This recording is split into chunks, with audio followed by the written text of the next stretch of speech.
Ahora, bienvenidos al segmento de entrevista. ¿Cuáles son los factores que se limitan a la hora de hablar en el ámbito sexual de las personas con discapacidad? Bueno, para eso está con nosotros la investigadora en sexualidad, Margarita Murillo. Margarita, bienvenida. Muchas gracias. Margarita, ¿por qué es que la sociedad discrimina a la población con discapacidad en el ámbito sexual? Bueno, lo primero es por la idea errónea de lo que sabemos o decimos que es sexualidad. Siempre pensamos que la sexualidad está limitada al acto coital. Entonces vale la pena que definamos qué es sexualidad. ¿Qué es? Sexualidad es una energía que traen los seres humanos desde que nace hasta que mueren, pero es una energía que abarca ámbitos eróticos que tienen que ver con el cuerpo, abarca ámbitos afectivos y espirituales. Y espiritualidad no es un asunto de ir a misa ni es de religión.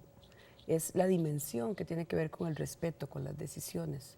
El mismo deseo tiene que ver con tus ideas. Entonces, como nosotros hemos limitado la sexualidad al acto coital o hemos limitado la sexualidad al ciclo reproductivo, que es todavía más grave, porque nosotros podemos pensar que los niños no tienen sexualidad, o que después de los 50 años ya no hay sexualidad, o que si somos viejos ya no. Entonces imagínense que encima de eso yo tengo una discapacidad asexuales. Esa es la primera creencia, pensar que la sexualidad está ligada a la reproducción. La misión de la sexualidad, y esto lo voy a decir despacito y con buena letra, por favor, y en negrita, letra 60. La misión de la sexualidad no es el acto coital ni la reproducción, para nada. La misión es el vínculo, buscar el vínculo. Yo necesito tocar de forma placentera y plena. Y voy a meter una frase que es importantísima, que es una cita de Erich Fromm. Los seres humanos necesitamos amar porque tenemos corazón, pensar porque tenemos cerebro y tocar porque tenemos piel. El problema, por ejemplo, en la persona con discapacidad es decir, si ella ama, o si ella más o menos piensa, y no le dan oportunidad de tocar. Como que su cuerpo no necesita tocar. Y ese cuerpo necesita tocar, necesita sentir, necesita placer. Eso se puede ver más reflejado en la población que tiene una discapacidad intelectual. Y física. No los dejan tocar tampoco, porque no me acerco, porque no sé cómo me acerco. Y como cualquier otro ser humano, hágase la adecuación curricular y acérquese. Acérquese a besar, a abrazar. Si usted ve, es tan importante el tocar que más bien las personas que se dicen normales, y lo pongo entre comillas, no se tocan. Se pelean y dicen, no me toque. ¿Cómo toque? Toque y resuelva, pero no se aleje, porque necesitamos el vínculo. La sexualidad tiene como, nos obliga a los seres humanos a recordar que necesitamos el vínculo. Los seres humanos sin vínculo nos morimos. Entonces, cuando me dicen que las personas con discapacidad no tienen sexualidad, entonces ¿qué? No desean el vínculo, no desean amar, no desean pensar, entonces, no desean tocar. ¿No será más bien que los que limitan serán las familias? Claro. Y ellos mismos también, ¿verdad? Porque son seres humanos que hemos nacido en la misma sociedad donde ha limitado la sexualidad al genital o a la reproducción. Y no crean que esto es un asunto porque rapidito la gente dice, ay, es que la iglesia y salud.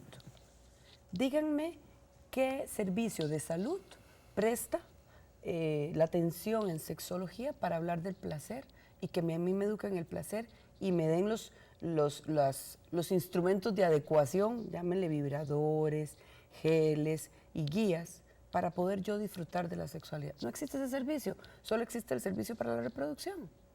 Entonces, Margarita, ¿quién tiene la limitación? Por ejemplo, en uno de los análisis que leí de su persona, hablaba que cada uno tenemos autodeterminación en la sexualidad. Es decir, pero entonces, ¿cómo brindamos ese beneficio también a las personas con discapacidad para que también sean libres y objetos de ese beneficio? Bueno, y de paso le hacemos propaganda. La autodeterminación es decir, yo tengo derecho a la sexualidad y a una sexualidad placentera y plena. Los primeros que tienen que estar convencidos son ellos mismos. Ahora, si es una persona que no puede comunicarse con una discapacidad muy severa, entonces yo como familia o amigo voy a abogar por los derechos de esta persona. Y me tengo que formar. En Pérez Celedón comenzó un programa lindísimo de vida independiente y ellos han tenido que luchar y ellos han tenido que ponerle límites a sus familias para poder independizarse. Y ellos, les comparto, me dan un manual de Silla Sutra. Cómo vivir el placer desde una silla de ruedas.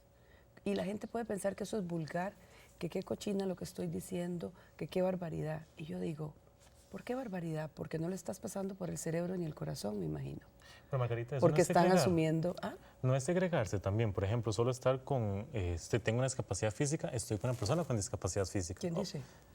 No, sí, eso no es segregarse. No, el Silla Sutra puede ser una persona normal como una persona en silla de ruedas. O dos personas en sillas de ruedas.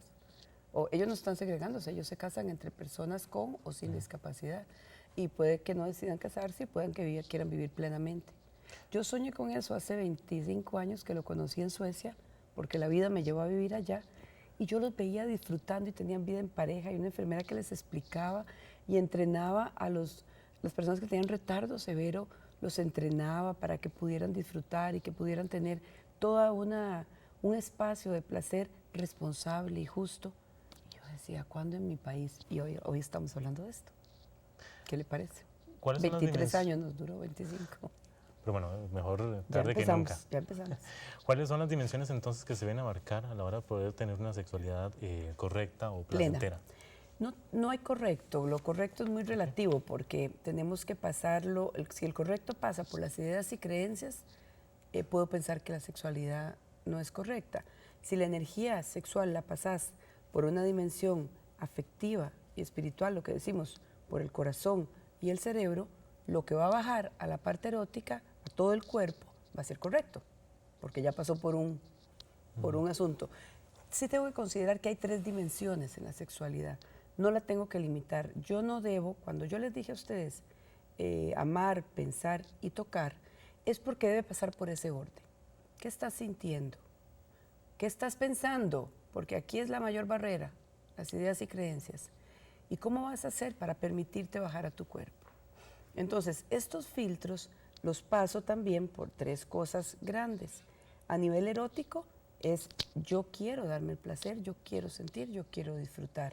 Pero lo paso por lo que estoy creyendo y sintiendo y necesito sobre todo, miren, yo tengo esto que estoy hablando, sucede casualmente porque un paciente tiene un accidente de tránsito, recibiendo terapia de pareja. Y él dice, soy una desgracia, mi esposa me va a dejar, ya yo no sirvo para nada. Y entonces yo le expliqué, mire, yo tengo la teoría, si usted quiere practicar. Cuando ellos me comenzaron a hablar de la cantidad de placer que tenían de la mitad del cuerpo para arriba, de la cantidad de placer que sentían en otras partes del cuerpo, en los brazos, en los dedos, porque a mí me vacilan y me dicen, ¿qué? ¿Tengo un orgasmo en el dedo gordo? Perfectamente. Y me dicen, me está vacilando. No lo estoy vacilando, porque el cuerpo tiene, la energía sexual sale de aquí, de tu cabeza. Ahí está la planta hidroeléctrica, pero tiene subestaciones, espacios por donde va a distribuir el placer. Entonces baja. Pero el placer lo va a poner en la parte erótica, afectiva y espiritual. Entonces pasa por los genitales y el genital, aun cuando no esté flácido o no tenga ninguno, se puede estimular y manda el placer a otro lado. El genital, como las manos, las orejas y los pies, conecta con todo el cuerpo. Tiene un mapa completo del cuerpo.